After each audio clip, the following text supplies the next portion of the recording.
This is where it all counts, and this is where pressure really comes to the fore.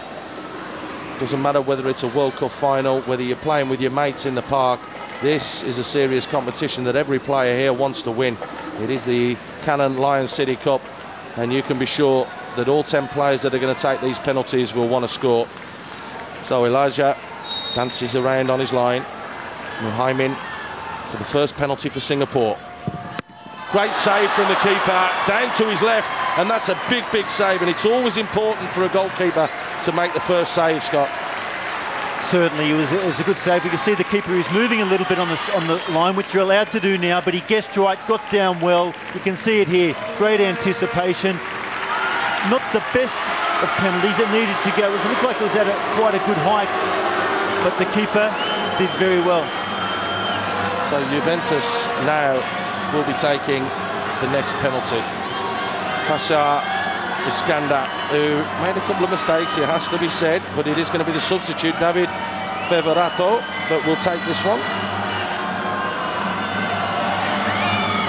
One of your Feverato players, wasn't it? I like that, Scott. I think there'll be a bit of power and pace in this one,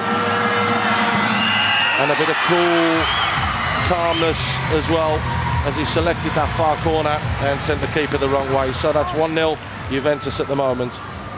I think Attila Marfatu probably sort of said to his players, you can see the ball basically played down the middle, Pasha diving to his left, is that we've got back into this game, we were 2-0 down, we've got 2-2, we finished with 10 players, go out there and do your best, we've got nothing to lose. Singapore are under pressure, they're playing in front of their home fans. And it's Hazim, the man who scored 2 goals in the 90 minutes, 3 in the tournament so far, coming up against Elijah. So Hazim sends the keeper the wrong way. The linesman put his flag up there. Now I think that's because the goalkeeper came off his line, but play was allowed to continue and the goal will stand, and that's a cool finish, Scott. It was, and you can see it there, sending the keeper the wrong way,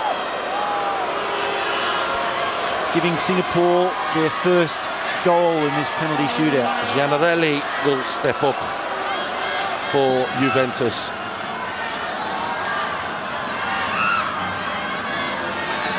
Pasha Iskandar obviously has a routine that he does before penalties. He walks over to both the posts before heading back towards the middle of the goal.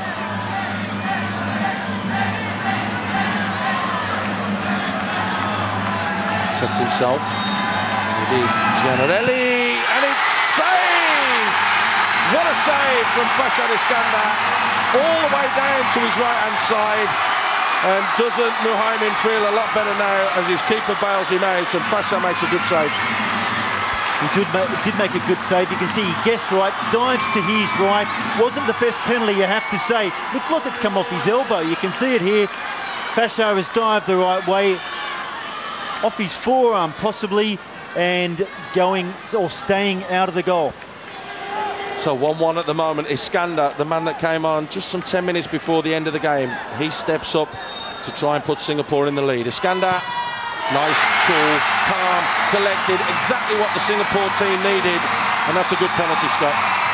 Keeper, absolutely no chance. Yeah, very calm, and he made that, the angle, there was hardly any angle on that run. He's ran straight on, and that makes it often difficult for the keeper to guess which way he is possibly going to go. Looks like Cripaldi is stepping up to take the next penalty for Juventus. You can hear the fans down in front of us all booing. They're very, very partisan. They want their team to go through to the final. Of course, the under-15s will take on Flamengo a little bit later on, but all the action and all the excitement is here at the moment. So Cripaldi, as Pasha does his little touching of the posts, sets himself in the middle of the goal. Not much of a run-up from Cripaldi, but not a bad finish either. Right in the top corner, giving the keeper absolutely no chance at all there. So we're all square again here, 2-2. Probably the best penalty of the night so far. You can see, don't need a good run-up when you've got accuracy and placement like that.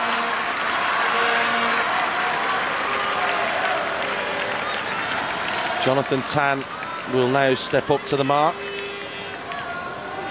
So a big moment for this young man as well. 3 penalties gone, 2 scored by both sides. Elijah will be dancing around on his line like he has done, and Jonathan Tan tried to pick his spot and give Singapore the lead yet again. He's skied it, he's pushed it wide and skied it, so take it again. The keeper has come off his line. Yes. Has it been given? He's got another bite of the cherry here. He's got another bite of the cherry, and we did mention earlier, Scott, that the linesman raised his flag earlier for the goalkeeper coming off his line, and Elijah came off his line, so the linesman raised his flag.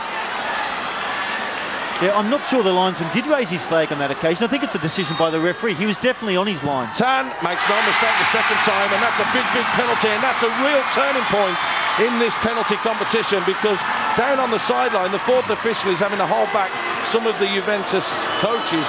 Because they're claiming that the assistant referee didn't raise his flag on that occasion, and it was the referee's decision.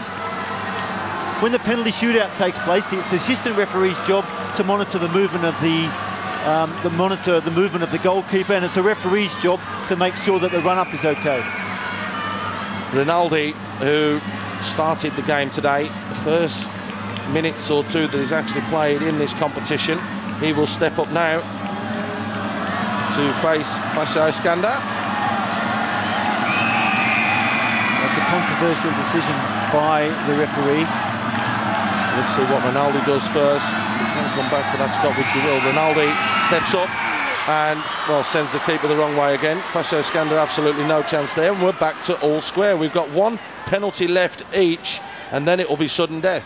Once again, a relatively straight run, making it very difficult for the goalkeeper to determine which way he was going to place that. Big pressure on the stand-in captain, number 14, Ilias. Ilias Lee will step forwards to take this penalty, and this is a crucial moment. He said that his favourite player is John Terry. He will not want to have a penalty like John Terry had in the Champions League final. He will want to hit the back of the net. Ilias Lee, well, he does what John Terry, his hero, couldn't do, and that's score. And he goes to the crowd to get everybody going, because this last penalty could be the last of the competition. And a few little choice words there as well, a little bit of gamesmanship as he passed it Zarmanian. Said a few words to him, so it's the man that came on as the first substitute in this game. And who's probably been Juventus' best player. Has the opportunity to keep Juventus in this tie. Interestingly, now the Juventus players put their ball on the spot, and they wait for Fasha to finish his little routine.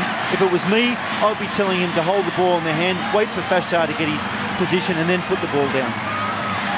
Big moment for Zarmanian.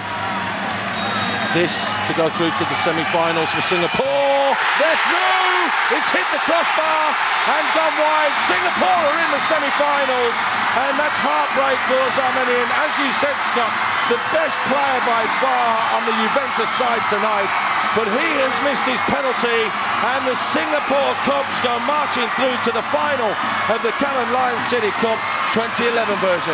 Well, unfortunate, it's a cruel game, and Zarmanian, who, as you said, Paul, was their best player. The Juventus players now remonstrating with the referees. They want to know why the referee allowed Jonathan Tan to take his shot.